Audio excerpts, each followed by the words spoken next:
Olá, bom dia, bem-vindas e bem-vindos aqui à página. Eu hoje quero falar-te de infâncias difíceis.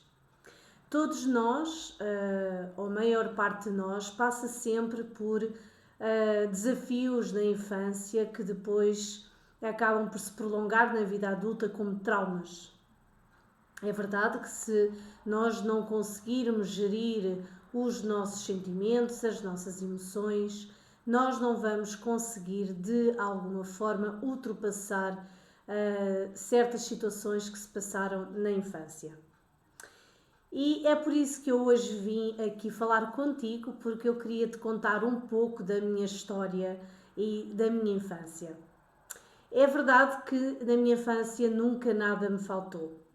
Tudo aquilo que eu pedia, eu tinha. Mas havia uma outra parte da minha infância que penso que poucos saberão e que realmente trouxe-me alguns traumas e algumas coisas mal resolvidas depois na continuidade da minha vida até à fase adulta.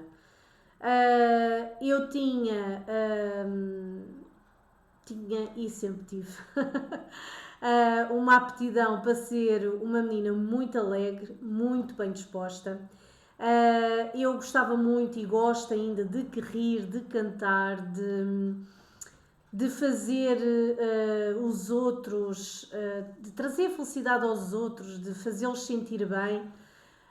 Uma coisa que sempre eu lutei foi contra a injustiça. Eu, por muito medo que tivesse de enfrentar alguém, eu não tolerava que alguém maltratasse outra pessoa, porque era algo que me trazia muito mal-estar. Eu não conseguia ver ninguém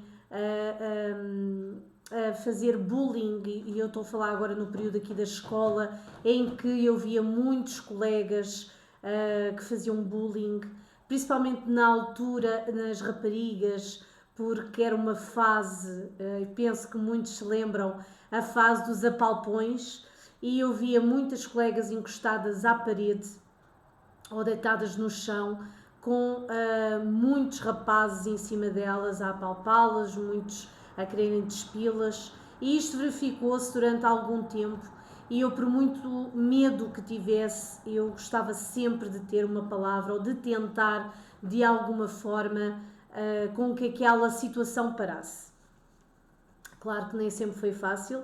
Eu própria fui alvo de bullying. Eu sempre fui uma menina gordinha, cheinha, e sempre tive quem me chamasse Miss Piggy, sempre tive quem dissesse que eu era demasiado baixa, e é verdade, eu tenho 1,5 m. Eu sempre fui também alvo de situações que levaram a que a minha autoestima fosse abaixo, a minha confiança, e foi algo que acabou por me acompanhar durante a minha vida. Para completar todo este quadro, eu tinha uma mãe, e tenho, graças a Deus, mas na altura que uma mãe que também tinha muito baixa autoestima, muita falta de confiança. Uma mãe que deixou de trabalhar para cuidar das filhas e que se manteve em casa como dona de casa, e esse era o seu trabalho. Claro que uma pessoa que se mantém em casa sem qualquer atividade profissional acaba por estar frustrada com a sua vida, e essa frustração normalmente era sempre libertada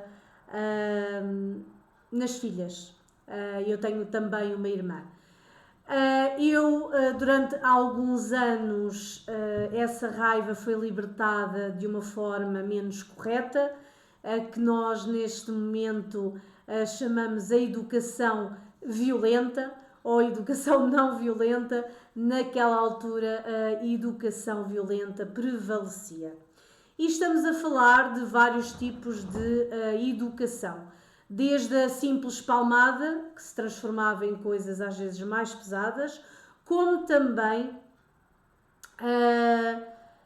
palavras que magoavam às vezes mais que os atos. E então foi assim que na minha infância eu tive algumas destas nuances e que me levaram a que a minha autoestima e a minha confiança fossem abaladas durante o resto da minha vida.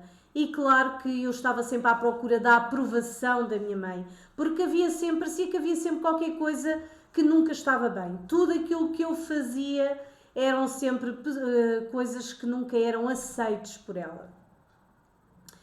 E o que é que isso se converteu? Converteu-se numa adolescente rebelde que faria de tudo para chamar a atenção e que também fazia sempre, sempre as piores coisas para que, já que não tenho a atenção pela positiva, vou ter a atenção pela negativa.